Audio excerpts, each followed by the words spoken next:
Allah sama sekali henteu ngamaksud rek nyieun anjeun susah. Tapi Allah hayang nyucikeun anjeun. Liyutahhirakum. Hartosna Allah teh hayang nyucikeun urang supaya urang bersih, supaya urang suci. Ya, ku Allah dititah wudu minimal 5 kali.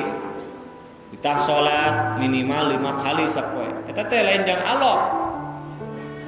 Da Allah masuk sanajan sadunya teu sarolat moal ngurangan kana kasaktian Allah. Kitu deui lamun sadunya ibadah kabeh, nya moal matak nambahan, nya. Karena kasaktian Allah da teu kudu ditambahan, geus sampurna Allah. Tidak ada sifat kekurangan.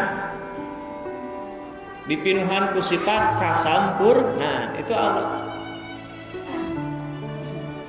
Makana eta ibadah nu dilaksanakeun ku urang ti kawit haletik anu hal-hal paling kecil dugikeun ka hal paling ageng eta teh sadayana ge jang urang. Ibadah anu dilaksanakeun ku urang eta teh balik deui ka urang.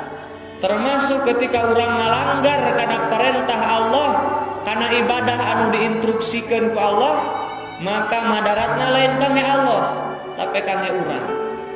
Wala tadurruhu syai'a. Mun anjeun ninggalkeun salat, mun anjeun hoream jihad, lamun anjeun teu ngaji, madarat lain kami Allah, tapi balik ka anjeun. Nu meunang siksana anjeun, nu meunang madaratna